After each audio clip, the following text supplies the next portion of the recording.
of the city that I'll be mostly talking about, Jakarta.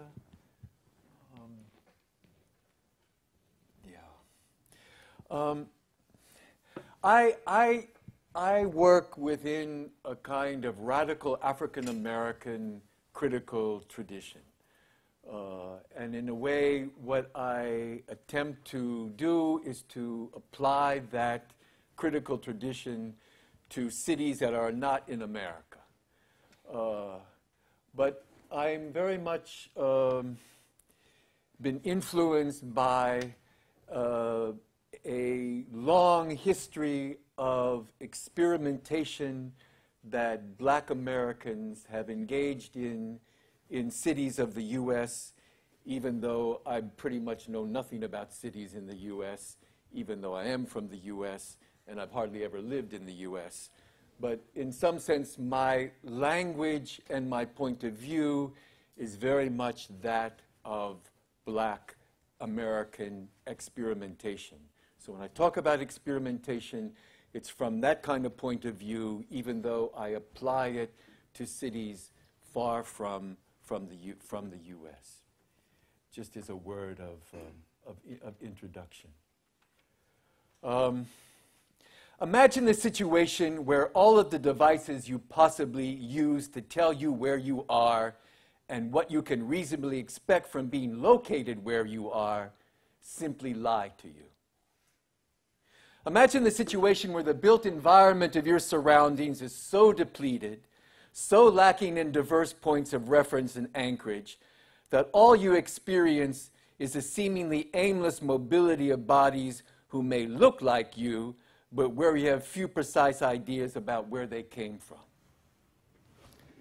Imagine a situation where there's really no reason for you to go much of anywhere, or where the places to go to, such as jobs and schools and clinics and other public facilities, are either so removed from the realities in which you live, or which are so geographically far away, or which are not willing to accommodate or service you anyway. Imagine a situation where no matter where you go, even when your location devices are turned off, that people who intend to do you harm can still triangulate your location anyway. Imagine tit-for-tat retaliations for offenses no one is even aware of having committed, or of being apprehended by the police for being part of something that is a figment of their imagination, or which those same police had basically dismantled a long time ago. What is it in such a world that a person then should pay attention to? How does a person navigate any kind of a trajectory that provides a storyline or a sense of where that story is going? In cities of constant agitation and boredom, of the constant urgency to make something happen out of nothing, that is the only thing everyone seems to share, there can be few deals or transactions, few occasions for exchange. A person keeps a few others close at all times and hopes that the squad doesn't become too depopulated too fast. These are cities facing a long-term assault against experimentation. Money is money, and you have it or you don't. And if you have it, then there's often little inclination not to waste it, because there's little reason why you have it and others don't.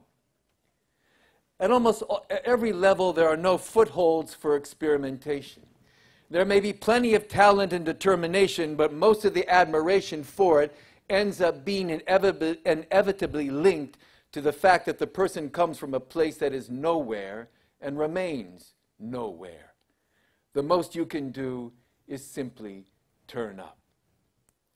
So this is increasingly what it means to live in cities everywhere for an increasing number of urban residents everywhere. But in the city where I live now, experimentation continues somehow to go on, perhaps just barely. Residential space in my Jakarta district can be described as a collection of projects. Now, no matter what the neoliberal connotation of the notion project, everybody has got to have a project. When people say they live in the projects, they're not talking about social housing. They're not talking about being warehoused in run-down areas. In some respects, a lot of Jakarta is really run down, but not because stuff is no longer happening. Too much might be going on, too many projects. Residents have their domiciles, their households, and their stuff, but they largely live elsewhere. They live large, in the sense that a person tries to turn whatever they have access to into something other than what it is at the moment. A house becomes part of something else, like part of a chain of making or distributing things, information or influence. A street is divided up not into turf, although turf exists, but more often into particular concentrations or specializations, which then have the street as a conduit to each other, a physical medium or relationship. Now, some projects rework long-term kinship, commercial, and political lineages, extruding wide effects, problems, and potentials. There are people who have known and worked with each other for a long time and have been able to play off their different capacities in ways that are able to absorb new blood, which brings fresh ideas and momentum. Sometimes it's hard for people to remain solid and avoid clashing with others, but competing projects are usually able to step sideways, again, trying to do something different with what they have. You look to where people gather, wait, enter, or exit, where there's a moment of hesitation, and you think about what you can put in front of them, what they could see and experience, and then buy or talk about to someone else. You step outside your front door, and you look at all the different angles, all the different lines of sight.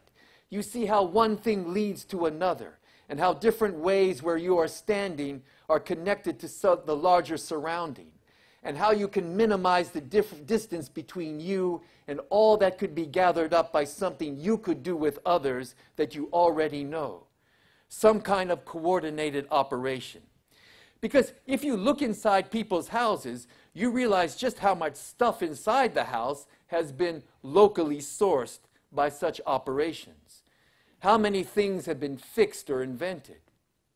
Some projects are about operating across various gaps and enclosures. Canals, intersections, administrative boundaries, they all got to be crossed. Empty lots and vacant spaces can be filled in for the time being. While collaborative effort among residents may seem like putting together individuals in some mathematical-like set, it is usually more an intermeshing of projects. While norms and policy and law may guide the melding and coordinating of individuals and corporate entities, laws and policies may have little traction with projects that are imagined and enacted with always shifting casts of characters and terrain and objectives and results. Now, of course, Jakarta is full of institutions whose functions are well understood, and they have clearly outlined rights and responsibilities.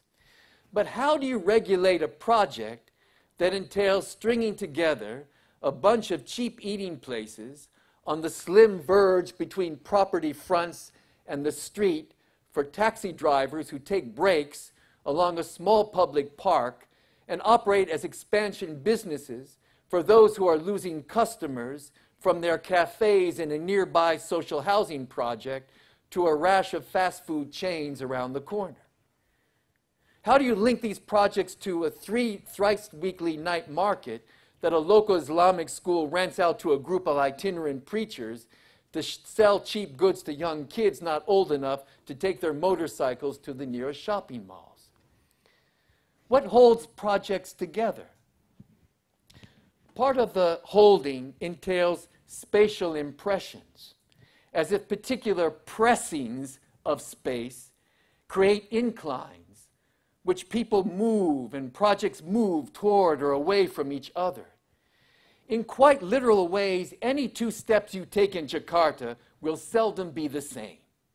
Strides are interrupted by a ground which is dented and twisted from the propulsions of use and the turbulence of the surface. Space is twisted and folded and forced open and shut with structures both makeshift and permanent. There's just simply stuff everywhere. Carts, wheels, tires, wood, metal planks, tools, shards, dirt that is pieced together as containers, stages, exhibitions, and hiding places. Another facet of holding projects involves propagating lures, eliciting or inciting attention in proximity, where projects are lured toward meetings, toward a situation of unanticipated discovery and negotiation. Projects are lured away from each other into thinking that the real deal is located somewhere else than it actually is, or lured into a position where a project may only have limited access and influence over each other. For example, there's a large, I don't know if I have a picture of it here. Well, somewhere's a picture, I don't know where, but there's a large night market in Jakarta, in Kebayoran Lama, and it operates according like 2 square kilometers by 2 square kilometers by 2 square kilometers, and there's like 10,000 different sellers there from about 10 at night till 6 in the morning. And it's basically just selling like fresh fruit and vegetables and meat and fish. And this market largely services all of the small retail markets throughout the city. So people come to this market to buy the stuff and take it back to local markets. There's like 10,000 people. And it's all, in some sense, so you have to have people who like bring out the carts. You have to have people to guide and park the trucks. You've got to have people to unload stuff. You've got to have people who assign different stalls for different people at a different time. It, in some sense, operates seamlessly. And there's like all kinds of hands, all kinds of people involved in running the different aspects of the business. But the market is also it's also held together because it also operates as a kind of a lure, because it's an exciting place. You have people at midnight, a family at midnight dressed in their pajamas, 5 on a single motorbike, who come to the market to buy 1 papaya. And you ask them, listen, you can get a papaya just around the corner from your house. Why are you driving with all your family on this motorbike into the night, you know, oftentimes an hour away to come buy this 1 papaya? And they say, because this is the place to be. This is where it is. And you ask them, what is here? Well, just look around you. You know, but what is here? What is here is the sense of what the thing is a kind of allure. It's a kind of a sense that this place is held together by the fact that it lures attention to it.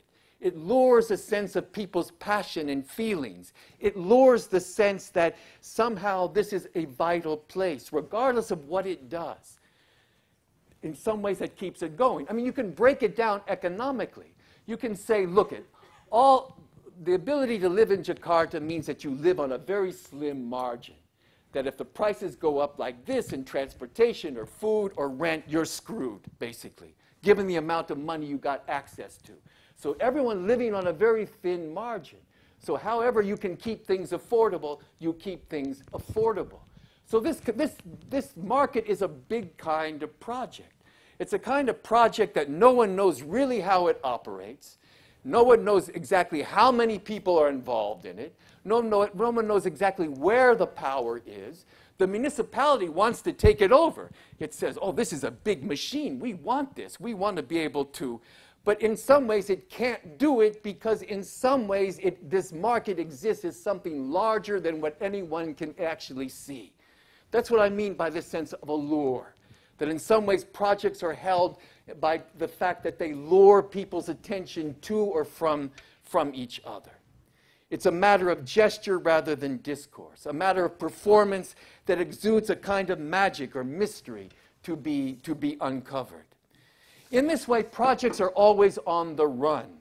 Even if the same people and materials and objectives remain inextricably affiliated to them, projects move through each other and sometimes duck and dive, avoiding undertows and onslaughts or riding the crests of waves. These are the interplays of those who attempt to map themselves on the radar and those who wish to remain off the radar, those who attempt to spread out, expand, take over, and those that would rather enfold and insulate themselves. Expanding households and kin relationships, consolidating external resources inward, inserting yourself into the slivers amongst contested or dominated areas, the keeping of everything in view, or the selective veiling of events and bodies, the parceling out of functions and places, and the erasures of divisions. All of these are techniques. All of these are maneuvers. All of these are practices in the polyrhythmic composition of projects. What is also important in all of these performances and maneuvering are the things that don't get done, that don't take place. For the intermeshing and circumventions of projects don't take care of everything. They do not pick up all the trash. They do not rescue or remove all that which decays. There are not continuous updates and renovations. Traumas can fester. Some people in areas appear immobilized if caught in some time warp. Contiguous persons and structures may march completely out of step. No one may assume responsibility, or herds may push each other out of the way or drink at the same pool of limited opportunity. Yet the important thing is that sociability can exist amongst project situations where no one is pushed aside, where capacities unfold in tandem even where exchanges are marked by inequity. For example, in Jakarta, a lot of textile work is subcontracted out to small little firms, small little households, small workshop firms of really badly paid labor, unregulated, especially in enterprises in printing, textiles, electronics, and household goods. Now, sometimes exclusive relationships are forged. That is where a particular small player makes a deal with a big player, and it's an exclusive relationship. But more often, small players, small units take piecework from wherever they can get it. Hours are long, wages are low, and working conditions can be hazardous. Now, while the small-time operators are usually in a position of exploited dependency, they all know that the real money, as well as innovation, comes from those instances where they gather themselves together to develop their own lines and then feed them into parallel wholesale and retail circuits. That is, on the surface, they all like doing this kind of bit and piece work for the big bosses.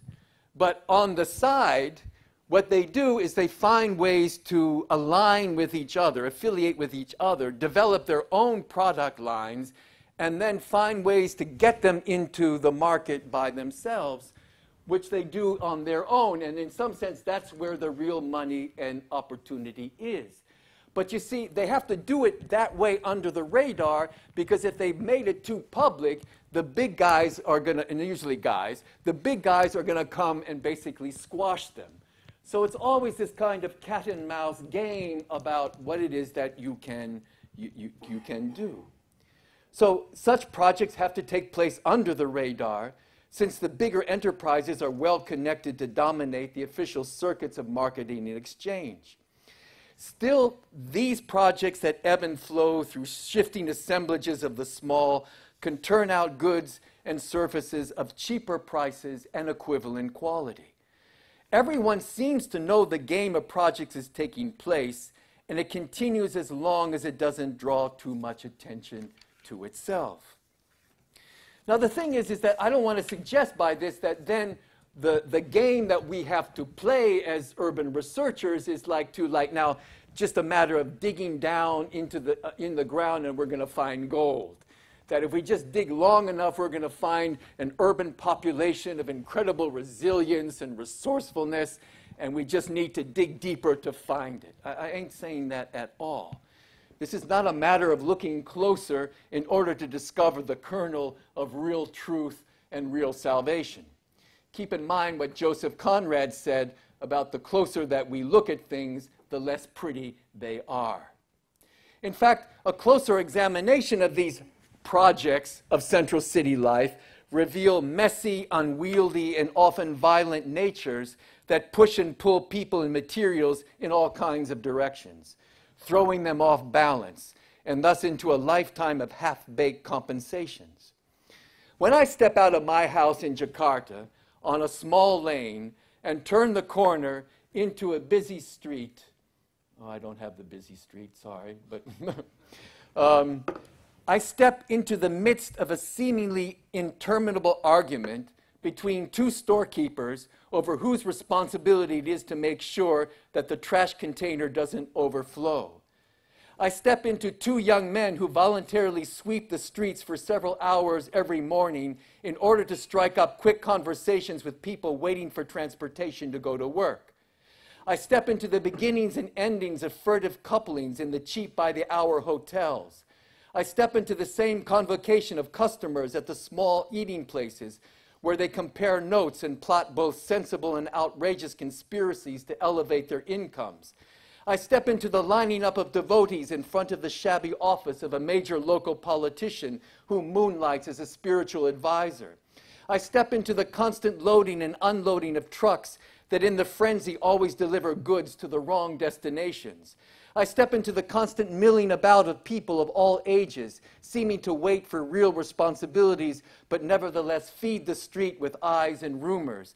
I step into the daily appearance of some new construction or alteration, of something going wrong and being left unfixed for only seconds or decades, battered or bored lives going about pursuing the same routines and routes, as well as those who approach this street where they have spent every day of their lives as if this was the first time they were ever on it. These multiple encounters and parallel separated enactments, neither good nor bad, are the substrate of the popular district. They are its real politics, even as hierarchies of authority and institutions are also obviously in place. Varying distributions of capacities to affect and be affected, to bring things into relationship, to navigate actual or potential relations are all political matters. These are matters about who gets to acquire particular kinds of feelings, thresholds and triggers, about who are connected to complex virtual fields of differential ways in which these different communities can reach and complement each other. It's about the constituents of the strategic processes that are enrolled in frames. Oh, I'm sorry. Practice. These are about who gets connected to complex virtual field of differential practice, what John Protevi calls bodies politic. Now, what he means by body politic is the unfolding of a history of bodily experience, of specific modulations on ongoing processes of people and things when they encounter and deal with each other. Now, this notion of bodies politic is important because it shows how the functioning of districts full of different kinds of people, full of different backgrounds and activities, it does not work by residents forging some sense of community, or that collaborations among them are primarily made through a consensus of interests, a division of labor, or proficient organizing techniques. Rather, things work out through an intensely politicized intermixing of different forces, capabilities, inclinations, styles, and opportunities that stretch and constrain what it is possible for residents of any given background or status to do.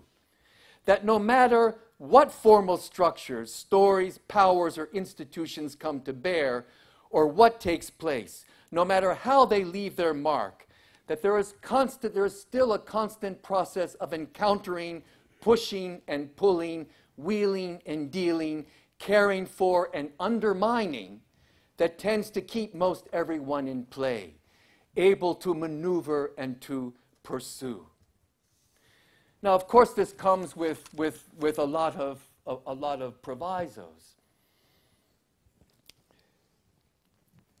In the massive demographic urban growth that is still underway across much of Africa and Asia, that is, I mean, we know that in some sense the real urban world is going to dramatically shift to basically a swathe of territory that links Africa and Asia.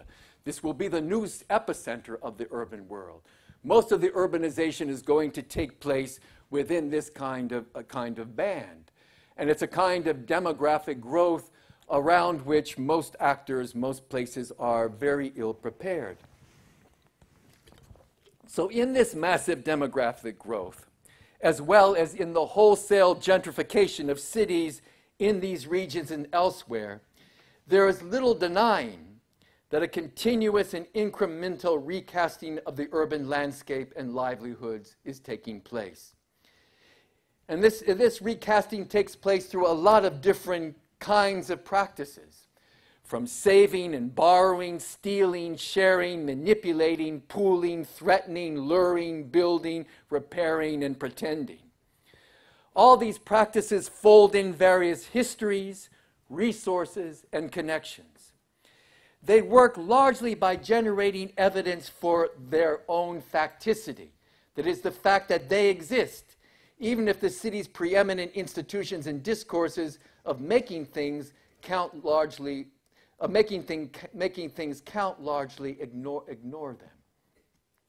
That is, no matter how much we, in some sense, acknowledge the kind of neoliberal practice of the remaking of cities, part of our attention to that what usually obscures all of the other practices that are evident every day and enacted every day in terms of keeping cities alive. But no matter what the saving, the borrowing, the stealing, the sharing, the pooling, the threatening, the luring, the repairing, no matter what, all of this comes at an enormous price. Even if vast peripheral districts are not plagued by constant criminality or threats of violence, more silent and more insidious forms of wounding and undermining often take place, whether inside the house or on the street or in daily transactions. Just let me interrupt. I'm going to talk about a building later. This is the image of the building in case we miss it on the way.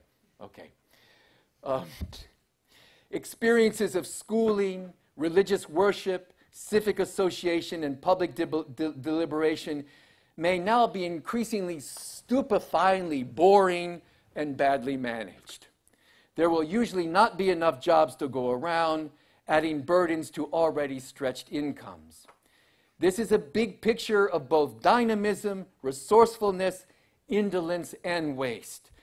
The big picture basically is where the good and the ugly are both entangled in ways that seem to foreclose systematic ways of valorizing what does indeed exhibit itself as effective and worth investing in. That is, we're always struggling. I mean, today in sort of urban theory, where the hot thing is always to look for the big picture. That is, to come up with these notions of a kind of planetary urbanism, to come up with a kind of logic which says this is what urbanization is. The big picture is in some ways always either good or bad, but it's neither good nor bad, and the big picture usually obscures paying attention to what actually is being done and what's actually in some sense worth paying attention to. So instead of viewing this entanglement as one where various forms of precarity and violence bring down or limit the efficacy of popular urban development, and where popular urban, or where the absence of the appropriate norms and structure and legality and economic underpinning necessarily lead to underdevelopment, The task may be to view these dimensions as what the anthropologist Marilyn Strathern would call the juxtaposition of partial perspectives. What she means by that for our talk now is that solutions to precarity and the constraints on dynamism are not found in regularization, democratic inclusion, effective participatory planning, or community mobilization. Even though all of these things may be important mechanisms in their own right, what they tend to do is to impose what Strathern calls a problematization of problems that functions to rule out asking other questions and exploring unexpected, even strange relationships between vulnerability and resourcefulness. Instead, possible moments and tools of transformation are to be considered in terms of considering the possible ways in which vulnerability and resourcefulness might intersect. Whoops.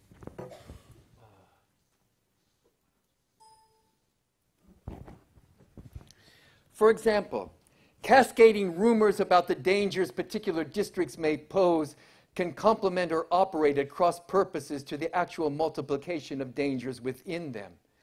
There is much evidence to suggest that municipalities and states implicitly use gangs in illegal trades and violent turf battles and enforce marginality as tools of control, as a means of limiting the resourcefulness and collaborations exhibited in the piecing together of livelihood, home, workshop, to the circumscribed arenas of domestic spheres and other micro-territories.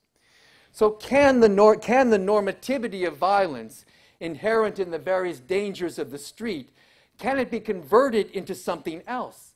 Can it be converted into a wider array of tactics where conflicts over the crumbs of illicit trade are exteriorized into the broader city in the form of diverse interceptions and infiltrations in the organization of the transmission of power? That is, in some sense, the trick will become is that we know that cities are full of things that are taking place, that are full of these kinds of different kinds of trades, different kinds of games, different kinds of projects that are underway that in some sense take care for particular kinds of actors, particular kinds of people, in particular kinds of situations.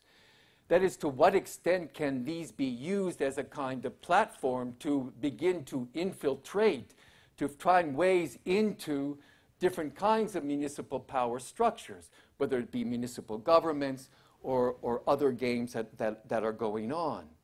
That is, the cunning and the bravado of the street is often wasted in exerting control over limited horizons of opportunity instead of being enrolled to act on behalf of the intricate toolbox of practices whose expressions are partly limited because they either insist upon addressing a youthful population with exhausted discourses of moral propriety or insist upon asserting generational and gender hierarchies that have little traction in the realities that everyone faces. For example, the prison gangs in Brazil have sufficient enough power to basically take over parts of the metropolitan government of Sao Paulo. The question is then not so much a matter of how to get rid of the gangs, how to make the gangs less violent, better well organized, but to ask the question, what stops those gangs? What gets in the way of those gangs actually taking over significant municipal power? That is, instead of asking always the question about how can the gangs be less violent, how could the gangs in some sense how can the prisons change so that we don't cultivate these kinds of powerful gangs? How can there be greater justice so that people do not engage in the kinds of criminal activities which lead them to the prison in the first place? Not that these aren't useful questions, but to a certain extent they're the wrong questions. Because what you have incipient in that city is a powerful organization that could make a move. Now, whether or not we would want it to make a move, whether or not it would be the most democratic move, whether or not would it be the most just move is a different story. But at least to ask the question, what gets in the way? What stops it? All right? That is, what stops all these different kinds of projects that we know take care for people in particular kinds of limited local situations? What, in some sense, stops them from in affiliating and articulating themselves in some way? That's, in some sense, one of the critical questions of urban politics today. Not how you bring in this district and this organization and this body into something that we set up and say, okay, this is the kind of democratic local government. And you can participate, and you can participate, and you have this much representation, and you have this much representation. It's not that that's not important. But when we continue to think that the lack of urban development is because it lacks that kind of organization, we ask the wrong question. That is, the question should be, there are all kinds, there's a plurality of different ways in which people are assembling and organizing themselves. What gets in the way of them somehow getting to know each other, finding some kind of way to each other? And the fact is that oftentimes they already are. They already are. And then what is the sense, the cost, what do they think the cost is for them to somehow make that known, to somehow make that public in a way that it can be taken a hold of and used in some way? Too much in some way is off the radar. And you can understand when, I mean, look, there's, like, as I was saying at lunch, there's 500,000 people on the US watch list.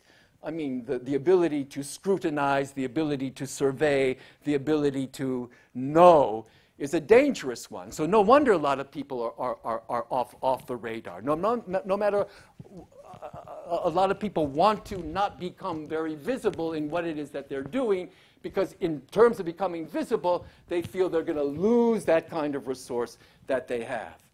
But we have to look at what is the right kinds of questions. I mean, for example, I work in this area of Jakarta called Kampung Rawa, which is the densest area of Jakarta. One of the, I mean, supposedly one of the poorest, one of the roughest, but it all depends on what day you talk to residents. If it's Monday, it could be different. Tuesday, it's a different story. They have different feelings about their area, depending on the week, depending on their mood.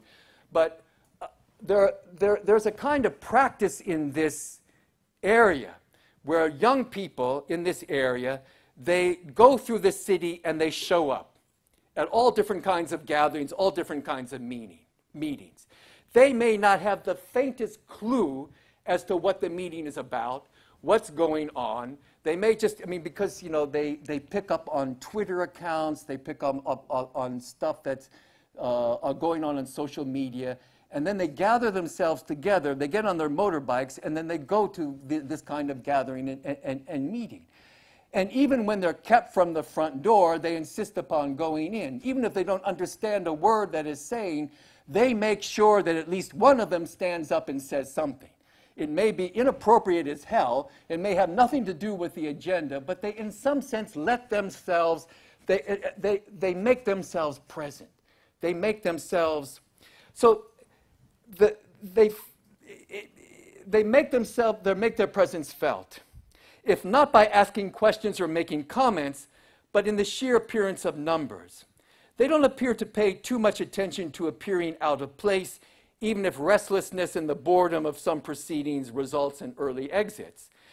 But the point is that these youth spread out across the city, engaging in activities that on the surface would seem contradictory, participating one day in risque theater groups, in the next day in hardcore religious prayer. The contradictions don't matter as much. It's just the sense of being able to show up. And in showing up, have a sense of really what is taking place, what is going on. It's not that they're looking for comprehensive meanings about their environment. It's not that they're scanning the landscape for that one thing that they could commit to. but rather an engagement with the city that is indifferent to its orders of classification and significance. While these youth are indeed conscious and worried about their place in the city, these forays are more geared to a kind of aesthetic engagement.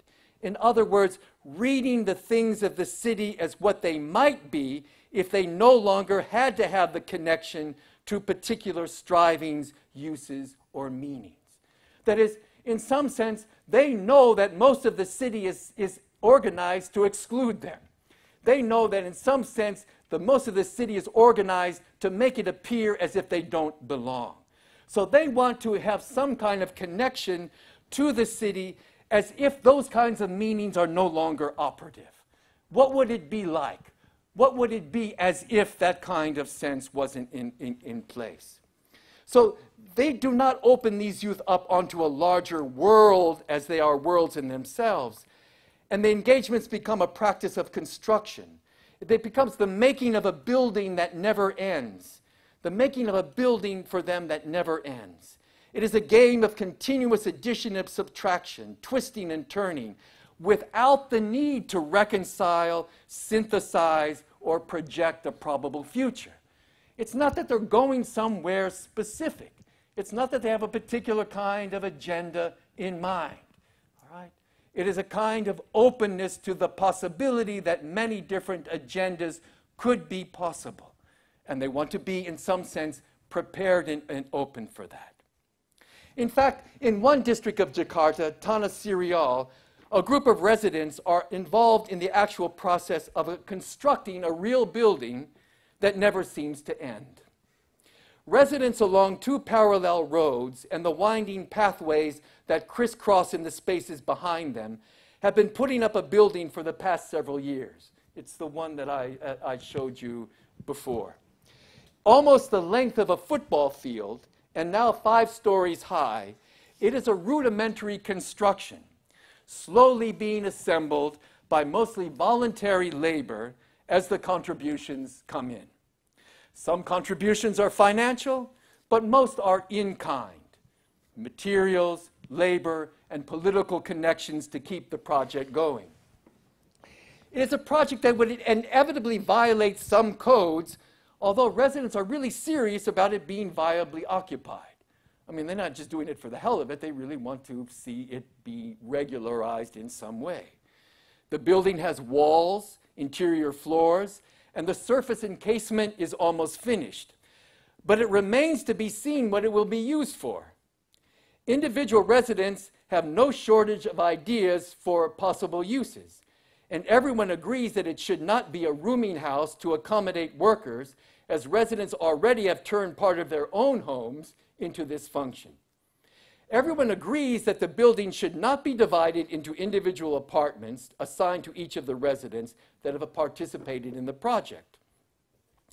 Now, the headaches entailed in assessing the relative monetary value of different kinds of contributions, assigning volumes of space according to the quantity of assistance contributed, or simply dividing up the space equally for all contributing residents are viewed as enormous. That is, who gets what? Who did what? Who gets what? Who gets to do what with what? This is all seen as a very kind of difficult type of deliberation. In addition, there are no clear ideas about what would constitute the end of the project.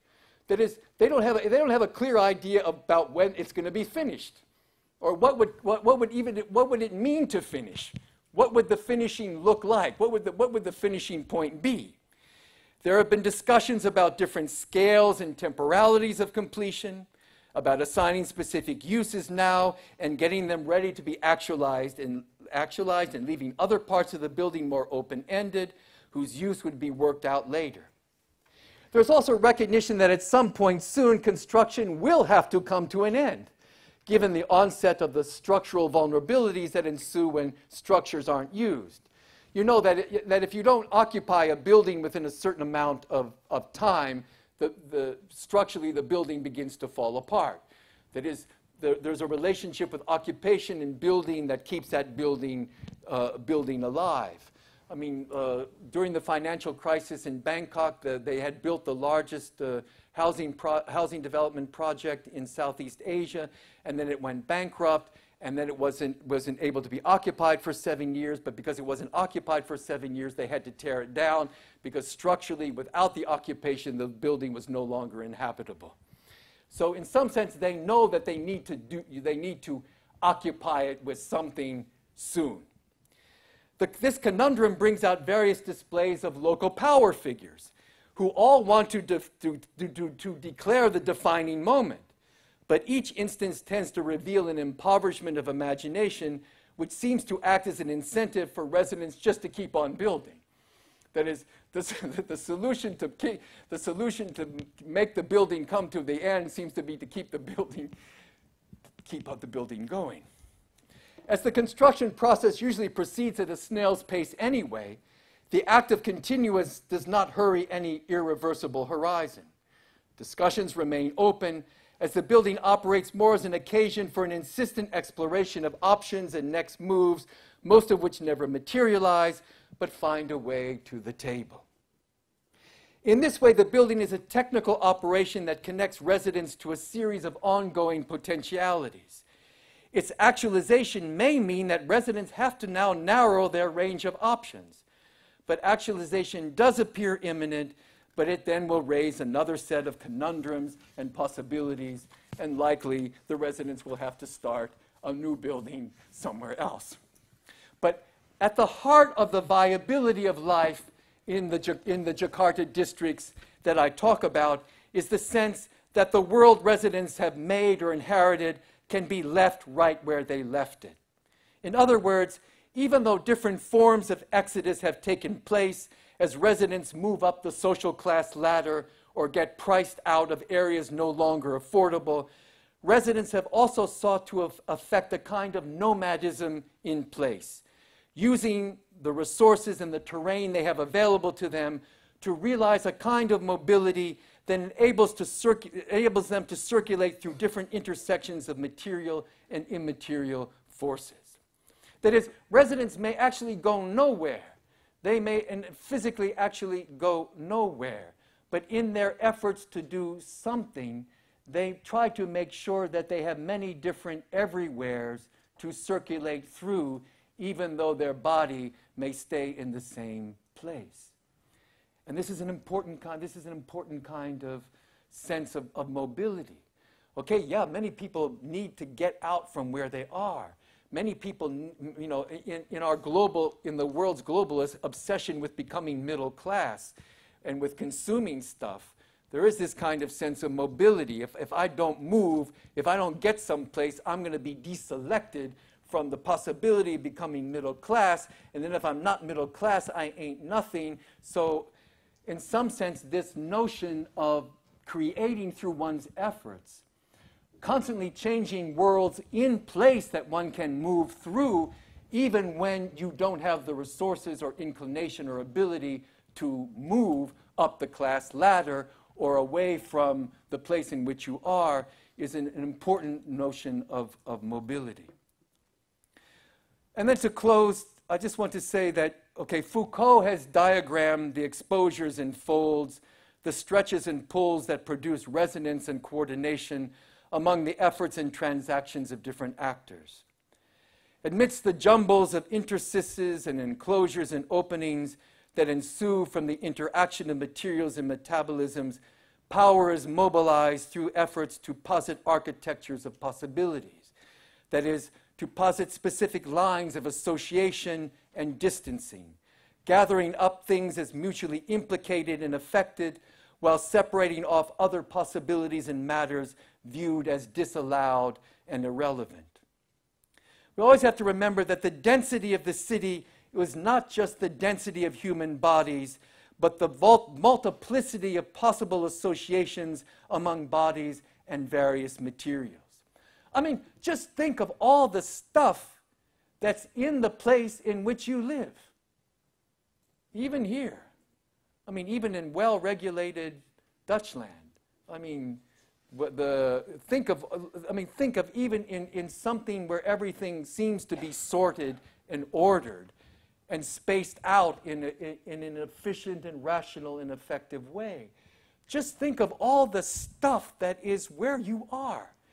And just think of all the possible relationalities that could be possible with that stuff that's not taking place. And think then about people who live in districts of cities who always are in a position to have to try to think about all those relationalities of the stuff that is where they are and try to bring them into affiliations with each other where you don't know quite what's going to happen, where you take that risk, and the risk may be bad. Bad stuff might happen. It's not always going to be virtuous. It's not always going to be. It's not always going to work. But nevertheless, the viability of your residence in that city depends upon your ability to think of that in that way. All the different stuff that is around you and how you can help put it together with others in unanticipated ways.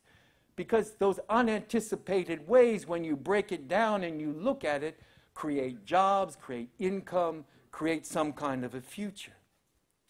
Now, while these associations of stuff have been subject to various political technologies of governance and control, there always has, in the history of all cities everywhere, there has always been something that slips through, always something that leaks out or overflows or generates long shadows. This is what Foucault has called the problem and the possibility of multiplicities. The possibilities of life then in cities such as Jakarta have depended upon a range of forces, neither virtuous or demonic, neither productive or anarchic, but which do entail dangerous circulations of bodies through materials, atmospheres, and transactions whose dispositions are not clear one way or another, and they're not going to be clear. That's the game. That's the game one is in the midst of. That's the game one is in the middle of. That's the kind of possibility. You know, when Du Bois talks about the Middle Passage and the way in which urban sociology in the Americas has to be informed by the Middle Passage, he's talking about the Middle Passage is not just the middle between Africa and slavery, but the middle as a possibility of something else that could happen. That is, the middle as a destination one doesn't yet know, as a destination that is not yet clear. And it is in some sense that sensibility which informs the body's politic of many of the large metropolitan areas of the world today. As such, experimentation is not an easy thing. Experimentation isn't a romantic kind of, you know, let's groove on the resourcefulness of the city. It's always an encounter with an anomalous form of life, one which always remains surprising and unanticipated, and one in which we are never fully prepared for. Thank you very much.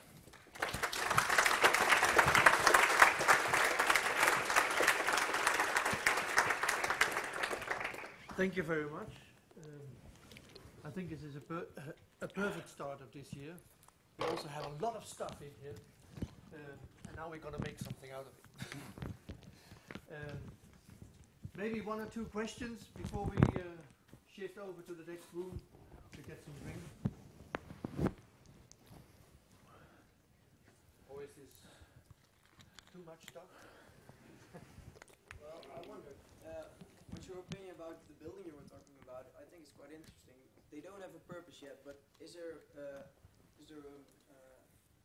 well, do they already know if it's going to be something public, or whether they're all going to get a share, well, which has some clear boundaries, or? See, the problem is that for them is that the construction itself don't got clear boundaries. That is, someone may have given like $1,000 a year before, but now don't got no money to give it. So, someone may be contributing all kinds of labor every weekend. Someone may be doing something else. So, since the problem is, how do they code that? How do they decide what's equivalent or not? That for them is a kind of conundrum. They wanted to build this building as some kind. See, because in some sense, in a place like Jakarta, there's what people will tell you is, before everything, there's a need to do something. There's the urgency to do something. You may not know what it is, but everyone will tell you, we need to do something. All right? And in some sense, the urgency is clear because you live in a city and you see it changing all around you. And you don't know really, I mean, you can call it neoliberalism, you can call it global capitalism, you can know who the property developers are, you can know a little bit about the story, but it's happening at such a speed that you don't know really quite what's going on. So your way of addressing that is somehow that you feel you need to do something.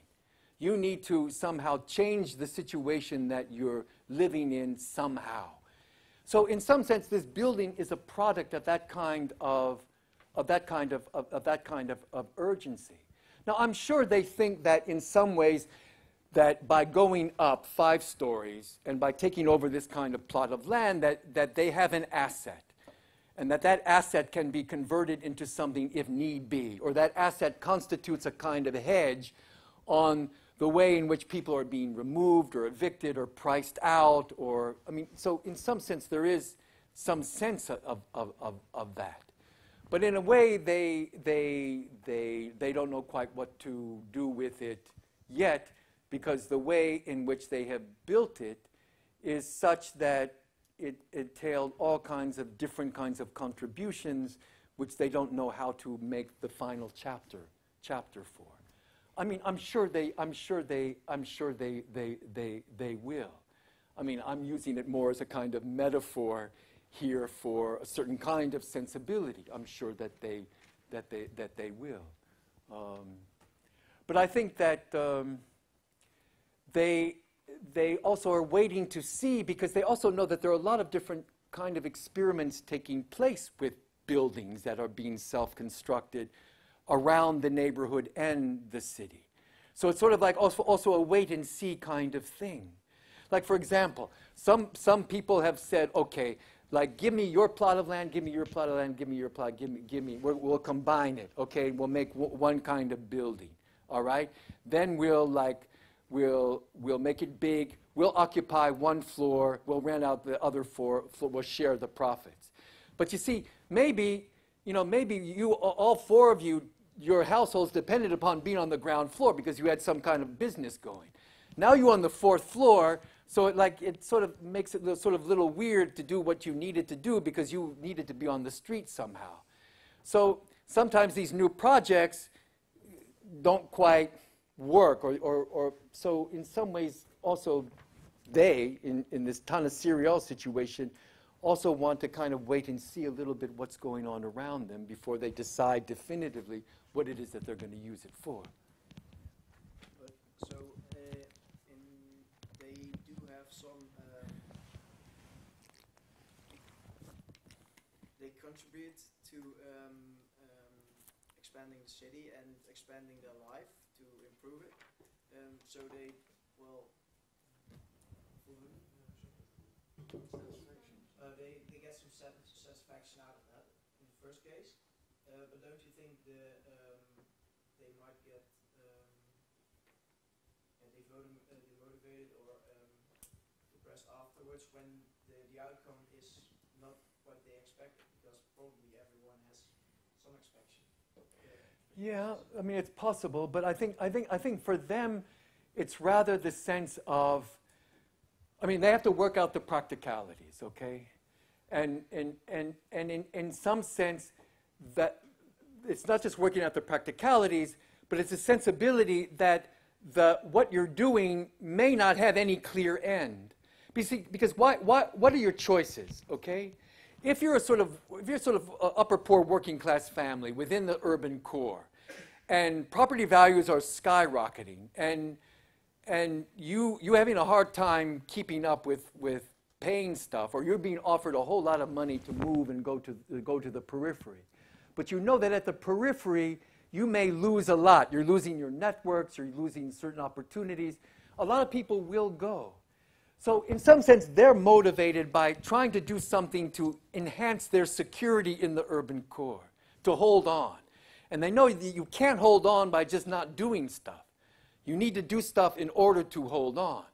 But that project, that particular project, it may work for now, but they're already thinking ahead. Well, this particular project, it may buy me a couple years. Will it buy me 5 years? Will it buy me 6 years?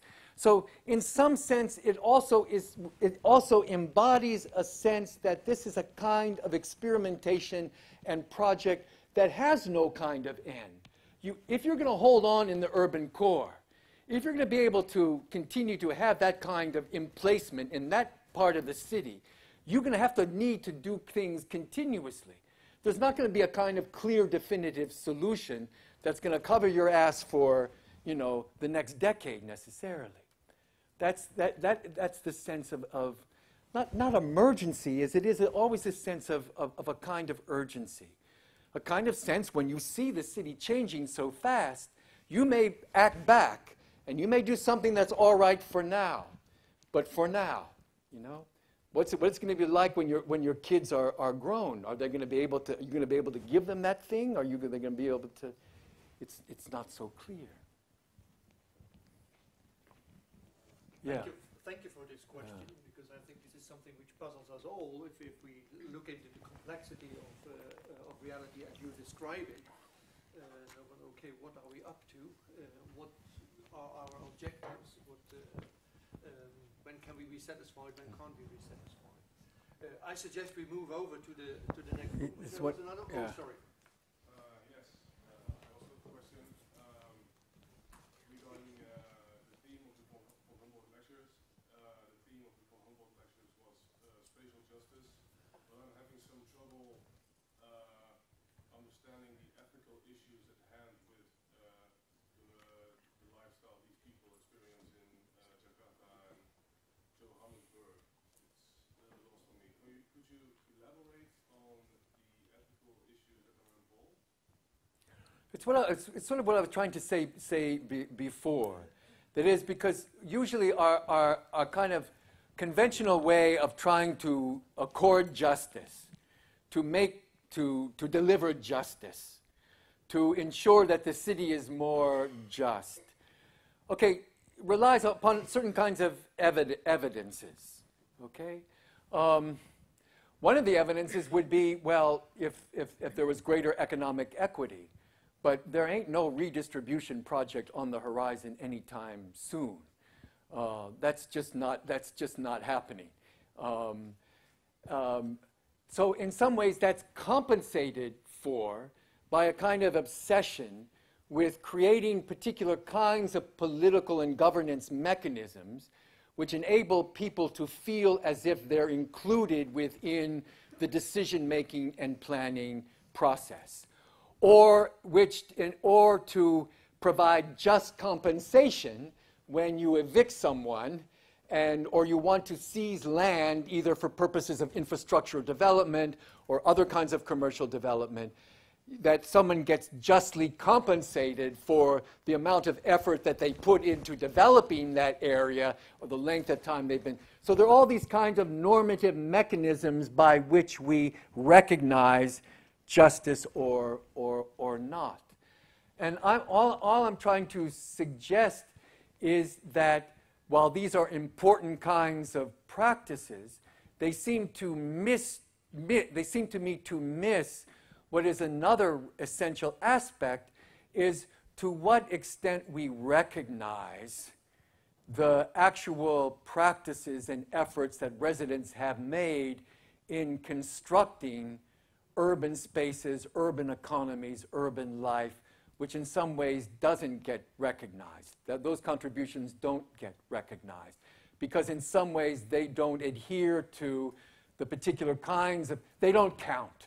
That is, what counts and what doesn't count. What gets counted? What gets recognized? What gets valued? What gets, I mean, always in every city I've ever worked in, there's always this thing about getting economic trade off the street and into the markets. That somehow you can't have stuff going on the street unless it's sort of hipster stuff or unless it's like, you know, the Sunday markets or the organic food produce market. But otherwise, you gotta get trade and stuff off of the street. It doesn't count as viable economic activity. All right? It doesn't recognize that a large part of your urban economic product and the ability for people to be employed and have jobs depends upon people being able to see each other, being able to witness what each other does, to have each other in view. That is, a large part of the efficacy of urban economies at that particular kind of scale has largely depended upon a kind of proximity, a kind of being able for us to all see what each other is doing, learning from each other, managing the fact that we're in some kind of proximity to each other, managing the fact that we're all not one big happy family, managing the fact that we want to do something with each other, but we're not going to be a happy family, and we're not going to be a perfect democracy. That's a kind of relational skill which in some ways, if we don't recognize, we're doing an injustice to those residents of the city who know how to do that stuff. So all I'm saying is that part of the ethical dimension of that is finding some ways to, if we're going to be inclusive, finding some ways to help create the space for things that are already existent to keep on being able to keep going and to renovate and change themselves in ways that they have done so in the past. Well, this perfectly describes also why I think your talk today is very relevant for all our different master specializations. Because complexities are, of course, not just in cities, but we can be observed in all kinds of everyday practices. If we are making peace or making war, or if we are creating justice, or if we are creating economic development or whatever, the same kind of complexities are probably very relevant. I want to thank you. Thank you. Thanks for having me. Yeah. Thank you.